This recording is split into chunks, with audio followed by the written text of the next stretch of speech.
Très heureuse de vous retrouver encore branchés sur l'étoile numérique. Bonsoir mesdames, bonsoir mesdemoiselles, bonsoir messieurs et bienvenue à vous tous à cette édition vespérale du journal qui retient à la une l'ouverture ce 15 septembre de la session de septembre aux deux chambres du Parlement. Une session budgétaire qui va également plancher sur la révision constitutionnelle ainsi que les élections prochaines.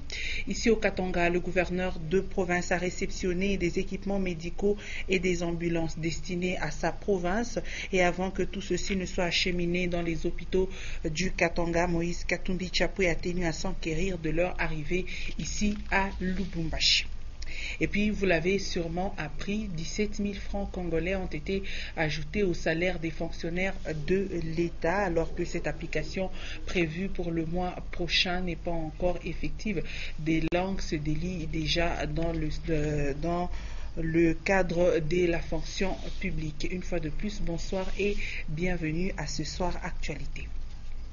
Je le disais tantôt au sommaire, les deux chambres du Parlement ont officiellement ouvert ce lundi la session de septembre. Au Sénat, c'est Léon Kengo Wadondo qui a présidé la cérémonie en présence de son collègue de l'Assemblée pro-nationale Aubin Minakou. Ce dernier a, au cours de son mot d'ouverture à l'Assemblée nationale, rappelé le sens d'un homme d'État à l'assistance.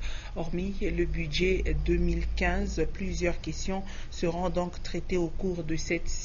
C'est notamment la révision constitutionnelle, les élections prochaines ainsi que l'installation de la Commission nationale des droits de l'homme. Une autre nouvelle, le pasteur Coutinho Fernando va désormais retrouver ses fidèles de l'église armée de la victoire. L'homme de Dieu a été amnistié par l'ordonnance portant mesures individuelles de grâce signée par le président de la République Joseph Kabila Kabange hier dimanche 14 septembre. C'est depuis le mois d'octobre 2008, vous le savez, que Coutinho Fernando avait été arrêté avant sa condamnation 2 ans plus tard, soit en 2010 à 10 ans de servitude pénale pour détention illégale d'armes et munitions de guerre, aussi tentative de meurtre sur le pasteur Ngalassi de l'église La Louange. Je l'ai annoncé également au sommaire, des équipements médicaux et des ambulances destinés à la province du Katanga ont été réceptionnés ce lundi 15 septembre 2014. Avant que cela ne soit affecté dans les hôpitaux de la province, le gouverneur du Katanga, Moïse Katumbi Chapwe, a voulu s'enquérir de l'arrivée de ces équipements dans la capitale que préfère. Nono Londo et Stéphane Chisso nous en parlent. Acquisition ce lundi 15 septembre 2014 par le gouvernement provincial du Katanga des équipements pour les hôpitaux de la province. Achetés par l'entremise des services de l'UNICEF, ils ont été financés notamment par le gouvernement provincial. Je voudrais ici préciser, dans le cadre de l'organisation financière du gouvernement, il s'agit bien d'un financement propre du gouvernement provincial, sur qui on a fonctionné. Et on a demandé au pouvoir central de pouvoir acheter par le biais qui est notre interface l'UNICEF. Un lot auquel figurent également des ambulances.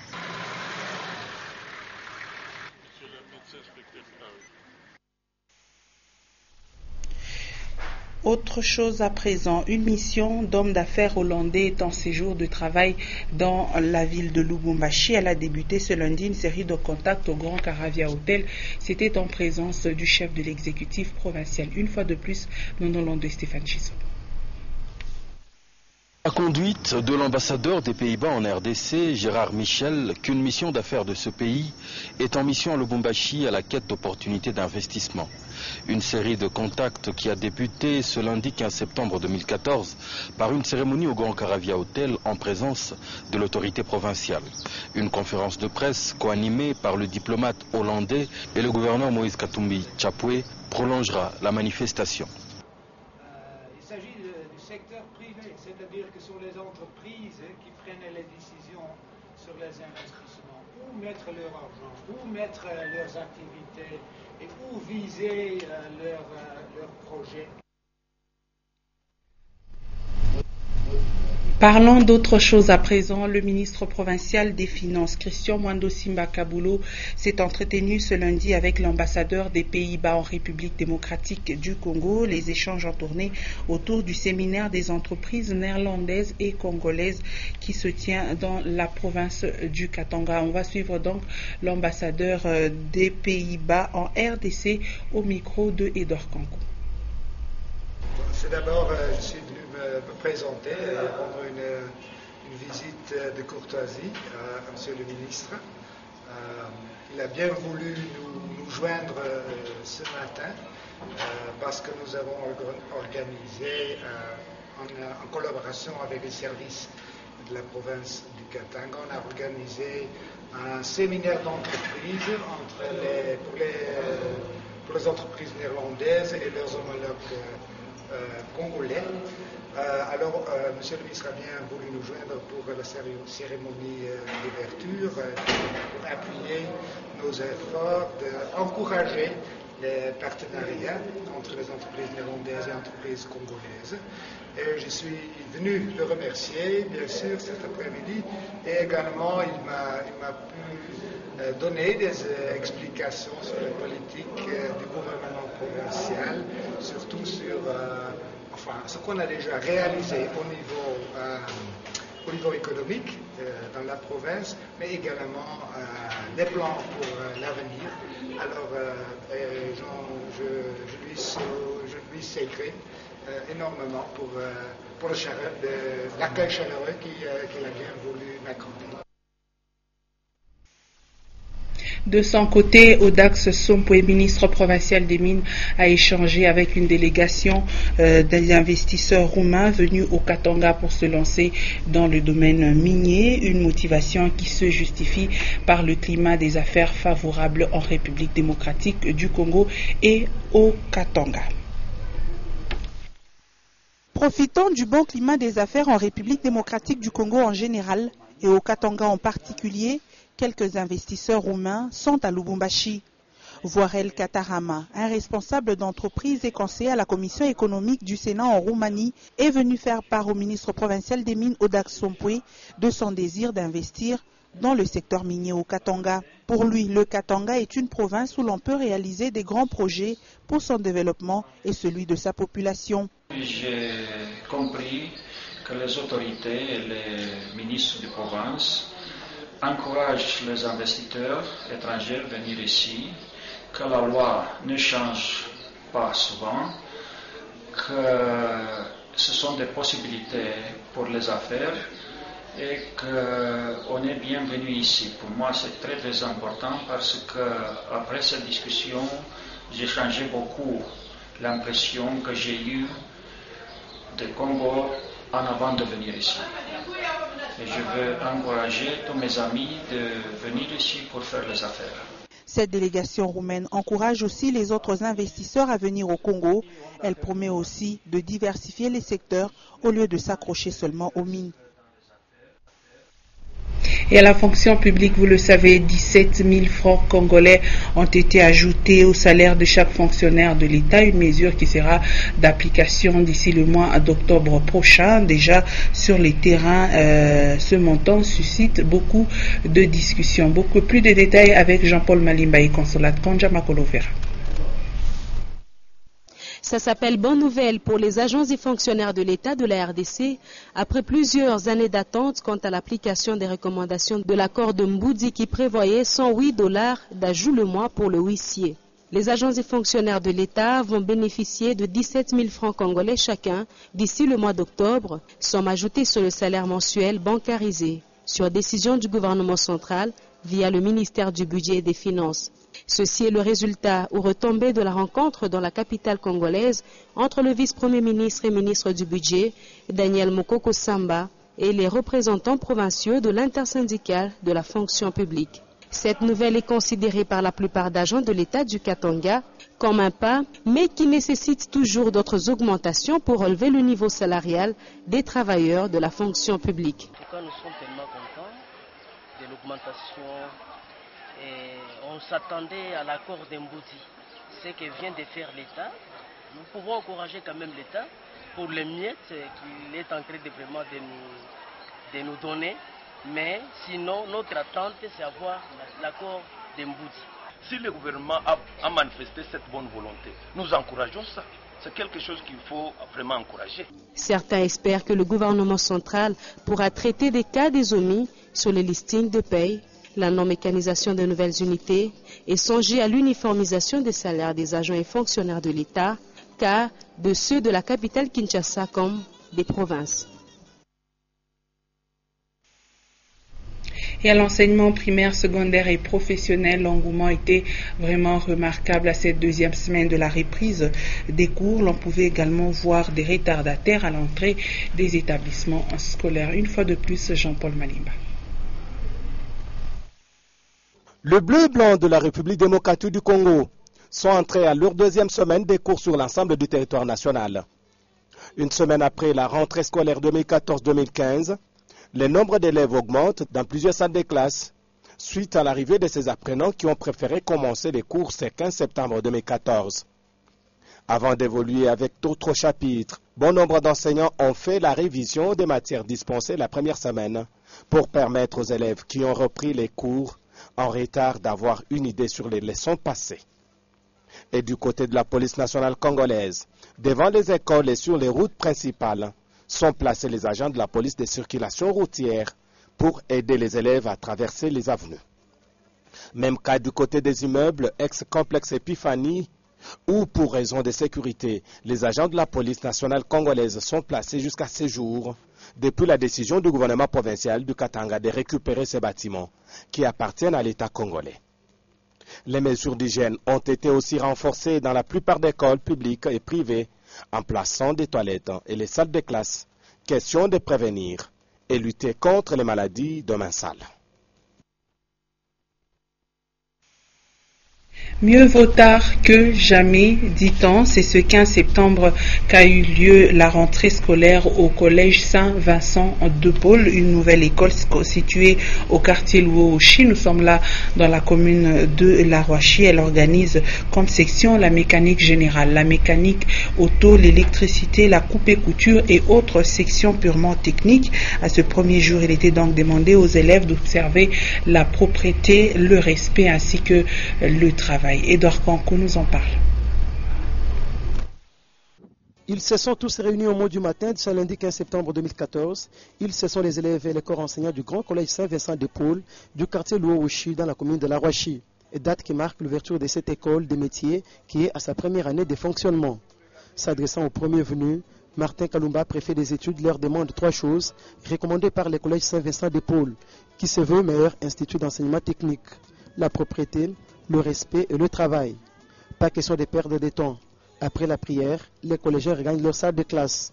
Et tout de suite, ce sont les cours qui les accueillent et un personnel enseignant de qualité est aux aguets pour assurer une bonne formation. Il y a une école technique qui se veut une école de qualité, une école technique qui se veut ou qui veut assurer un enseignement de qualité. C'est vrai que nous sommes à la périphérie, mais nous avons tous les moyens et l'infrastructure est assez prête pour accueillir tous les élèves venant de tous les coins. Que les gens n'aient pas toujours tendance à aller chercher l'enseignement de qualité en ville, mais qui trouvent des raisons de faire étudier les enfants près de chez eux. Monsieur Dieudonné Kavunga est secrétaire administratif de l'école et de l'ASBEL Saint-Vincent de Paul. Nous avons toujours pensé que nous avons le devoir de doter nos enfants d'un savoir-faire qui va leur être utile dans leur vie. Ce savoir-faire, c'est le métier qu'ils doivent apprendre depuis l'école secondaire. Et les sections que vous voyez que nous organisons ici visent justement à l'apprentissage d'un métier. Cette école des métiers organise les sections suivantes: mécanique générale, mécanique auto, électricité, électronique, mine, métallurgie, informatique, coupe et couture, construction et imprimerie. Des parents qui veulent que leurs enfants apprennent le métier et deviennent utiles à la société n'ont qu'à les amener au collège Saint-Vincent de Paul. Les inscriptions se poursuivent jusqu'à la fin du mois de septembre en cours. Autre chose à présent, la journée du 21 septembre dédiée à la paix à travers le monde sera commémorée autrement par le MJDD. Ce mouvement des jeunes pour la dignité et le développement compte organiser une soirée gastronomique. Les autres jeunes et d'autres mouvements de toute tendance sont donc conviés à y participer pour leur développement. Le camp est de la commune de Kampemba a servi de cadre à la présentation des groupes des malfaiteurs et brigands de grand chemin, ces inciviques à la base de l'insécurité décriés tant à Lubumbashi. Il faut dire que c'est le commissaire provincial de la police nationale congolaise qui a présenté ces brigands au grand public. Maurice Mazel, reportage. La police nationale congolaise en République démocratique du Congo et au Katanga en particulier s'emploie au quotidien à sécuriser tant soit peu les personnes ainsi que leurs biens. Dans le cadre de la sécurité, le commissaire provincial Gabriel Bandombele de la police nationale congolaise a présenté au cours de la parade un groupe d'inciviques, brigands, criminels, voleurs, violeurs et professionnels des sexes. Au sein de la bande appelée communément Chiza et consorts, figure aussi l'adjudant Chico Alibande de la 2e compagnie Umir du camp-major Mvangu. Cet infortuné fournit et vend les armes et munitions de guerre à ses pairs criminels. Parmi les violeurs, 2 mineurs de la commune annexe au quartier Naviundu. Au cours de la présentation figuraient également 13 professionnels de sexe arrêtés sur les avenues de la Révolution du 30 juin et Kilela Balanda. Le dernier groupe était constitué de 21 motocyclistes appelés communément dans la capitale puis préfère Manseba qui font le taxi-moto au-delà de 20 heures à Lubumbashi. Selon le commissaire provincial Gabriel Bandombele de la police nationale congolaise, ces inciviques présentés constituent seulement une portion des brigands qui du reste habitent les 7 communes de Lubumbashi sans pour autant que la population prenne la résolution de les dénoncer. Après Matadi, dans le Bas-Congo, le nouveau comité directeur de la GMK Génération, Moïse Katumbi, a été installé dans le district de la Tchangou à Kinshasa. Des fournitures scolaires ont été remises aux orphelins de la Tchangou. Retenez que la présidente nationale de GMK est arrivée ici à Lubumbashi pour la sortie officielle de cette association sans but lucratif dans la province du Katanga. Léon Magloire-Bonga. Dès son retour de Matadi dans le Bas-Congo où elle a installé le comité local de la GMK Génération Moïse Katumbi, Madame Agnès Ngalula a été accueillie dans le district de la Tchangou à Kinshasa. Aussitôt après son arrivée dans la salle, elle a procédé à l'installation du comité directeur du district de la Tchangou qui englobe les communes de Massina, Njili, Kimbaseke et Nsele. Puis le directeur de cabinet de la GMK au niveau national a pris la parole pour énumérer les objectifs de la Génération Moïse Katumbi. Le but primordial de notre association est de lutter contre la pauvreté. Nous ne devons pas passer une parcelle sans GMK, c'est-à-dire sans Génération Moïse Katumbi. Tous derrière son Excellence, Madame Agnès Ngalula Chimanga et Moïse Katumbi Chapwe. Et comme dans ses habitudes, la présidente nationale de la GMK, Mme Agnès Ngalula, a remis aux orphelins des fournitures scolaires. C'est de manière spontanée et sans rien recevoir en retour que les habitants du district de la Tchangou à Kinshasa ont adhéré à la GMK.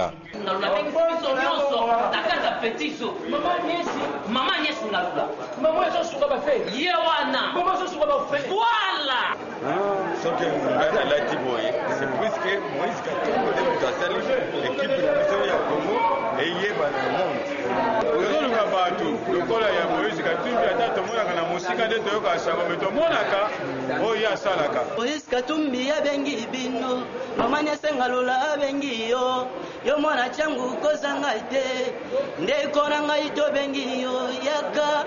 La présidente nationale de la Génération Moïse Katumbi vient d'arriver à Lubumbashi pour la sortie officielle de cet asbel sur le sol de celui qui constitue un exemple à suivre de cette structure. Nous avons cité l'honorable gouverneur du Katanga, Moïse Katumbi. Et nous allons clore cette édition du journal par ce communiqué. Nyota Radio et Télévision recrutent des journalistes, opérateurs de prise de vue et de son, monteurs, producteurs, animateurs, réalisateurs et agents commerciaux ainsi que chauffeurs. Tous les intéressés sont priés d'adresser leurs demandes par courriel à administration@nyota.net en y annexant les documents suivants en pièces jointes ou en format PDF, demande motivée, curriculum vitae, photo de format PP dans photo passeport, pièces d'études et attestation des services si nécessaire. Les demandes sont reçues jusqu'au 25 septembre 2014. C'est signé pour Nyota Radio et Télévision, Olivier Toutaoumba, directeur général. Et c'est par ce communiqué que se referme cette édition du journal. Merci, mesdames et messieurs, de nous avoir suivis. Le prochain rendez-vous à 21h, les news en version française, à 21h15, les news en version anglaise, et à 23h, Karine Kabongo vous retrouve pour vous informer. Moi, je vous rejoins demain à 17h30 et 19h. Ça sera avec ce même et réel plaisir. Bonne soirée à vous tous.